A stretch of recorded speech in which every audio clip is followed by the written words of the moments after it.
I'm back. I got my little wireless mic going on here. I'm going to make some people seasick if anybody watches this because I just feel like moving around a little bit when I talk. Sometimes that helps me think better. Sometimes it doesn't. I don't know. Right now I feel like swaying when I talk. I kind of do this little thing. Sometimes when I talk, it's a stem. Like fucking fuck with my fingernails. I don't know why I do that. But yeah, I'm going to stand up and move a little bit. But yeah, just going to have a little check-in talking about what I did today. Worked on the pod for Mike. Really happy and grateful to be working with him. I'm grateful for Andrew, the orthopedic clinic. He's kept me busy since I quit my job. So that's really cool. I'm really just grateful to be working with those dudes. I have other things going on too, but those are the things I spend the most time on, and I'm glad that I have those. But so I had a little experience today, which I was kind of bummed about because it's just one of those things when people ask you for your help and then you don't feel like you're being much help, and maybe even you screwed something up.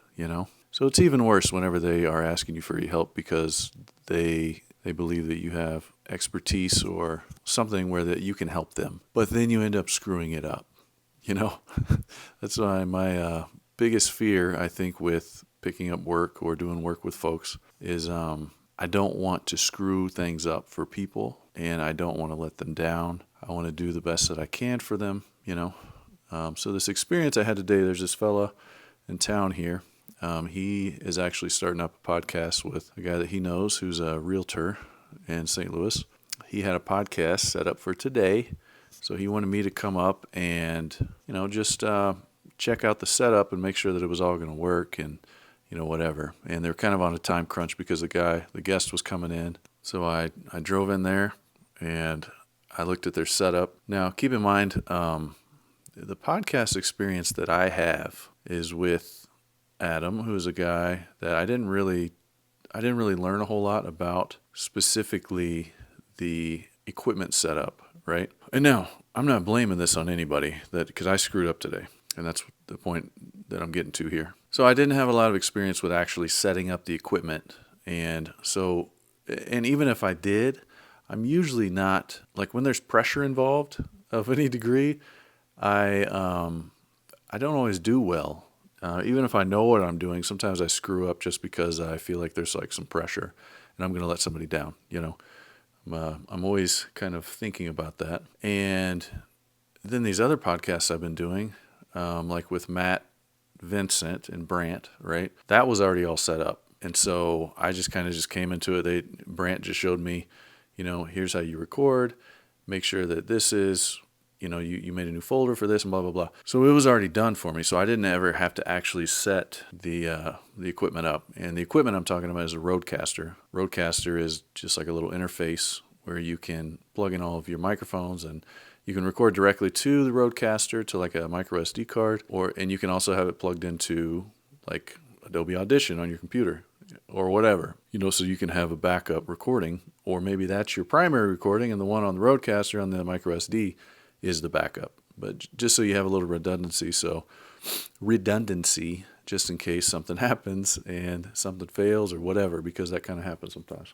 So anyway, the other Matt, the Matt that I, went to go help out today, the guy that he's doing the podcast for already had all the equipment purchased and everything. And I noticed that he didn't use the pod mics, which is made by Rode, who makes the Rodecaster, because those you can just plug straight in. You don't have to do anything, and they just work, and they sound good. But they're a little bit, they're not expensive, but they are more expensive than some other options. And he purchased a kit from I almost said Guitar Hero, Guitar Center, and they told him that these other mics were good. These are, there's condenser mics and there's dynamic mics, and, they all have different things, different needs. Well, these dynamic mics needed phantom power, okay?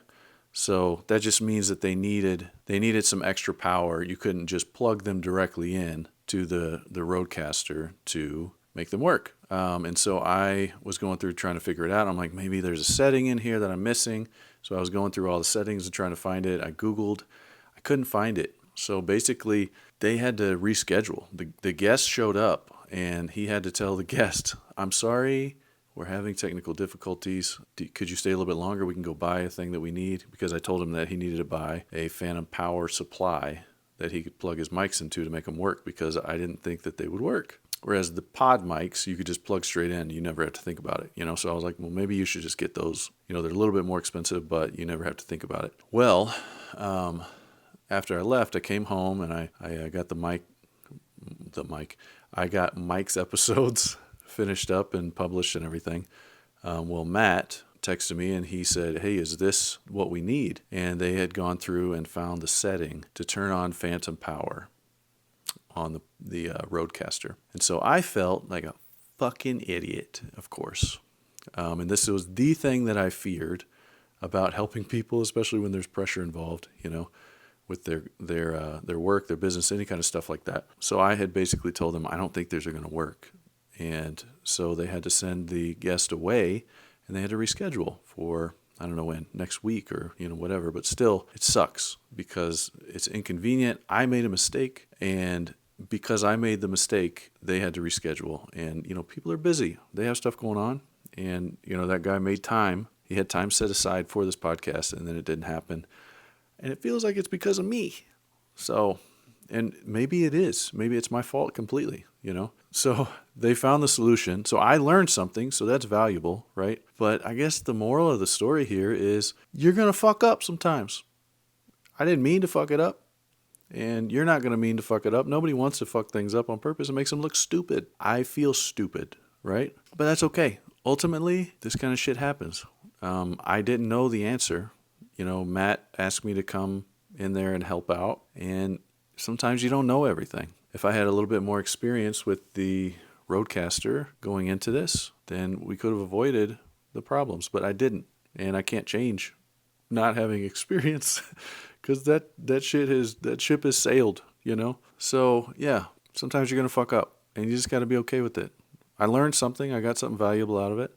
I feel like an idiot, but things could be a whole lot worse. Just going to have to shake it off, and if you ever make a mistake in your life, whether it's in whatever business you're doing or conducting or whatever, you're going to mess up, and it's okay,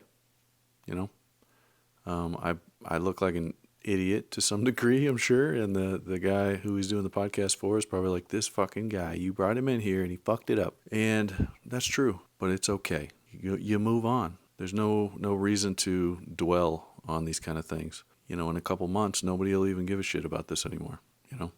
They'll be making their podcasts and killing it, and hopefully successful in what they're doing, and and hopefully a year from now or 2 years from now they're still doing it, and they're even more successful, so that I hope that for them, and I hope that for you, and I hope that for me. So, not necessarily doing a podcast. I don't know that I'm going to do a podcast. This is kind of a podcast, right? Like just talking to a camera, but it's kind of just me talking about stuff. But anyway, life goes on. Everything's fine. It could be a lot worse. I'm still grateful. I'm grateful for the lesson. I'm grateful that I'm still breathing. I'm grateful that I'm healthy. I'm grateful that I have a place to live. There's a lot of things to be grateful for. And looking stupid is just part of life. So I don't know how many times I'm going to say the same thing, but that was probably enough times. Well, anyway, I am going to go to the gym. I'm probably going to do... So I just did arms and legs. I'm trying a new thing where I'm doing less weight and more reps because strength-wise, I'm all right. Whatever. I'm probably in the upper 70 or 80th percentile of people who lift, or just people in general in St. Louis. So that's good. People who lift regularly, I'm probably still close to that. 60th, 70th percentile. I have no data for this. I'm just making this up. But I feel like I'm stronger than average. But stamina, muscle stamina, not good at all. It's because I never do any high rep, high volume workouts. I'm going to start doing more of the low weight, high rep exercises for a little while, maybe a couple more weeks. And then I'll switch over to heavier again, heavy with lower reps. Try to get my strength up a little bit, and then I'll do that for 2 or 3 weeks. I don't know, maybe a little longer, and then I'll switch to just a regular kind of bodybuilding split or whatever you want to call it, where I'm doing like moderate moderate weight, moderate reps, concentrating on the muscle, trying to build it. That's what I'm going to do tonight. And then I got to come back and I have to finish some social clips for Mike's podcast. Sorry about my swaying. Sometimes I don't feel like sitting down. I just want to kind of stand up and move. But anyway, bye.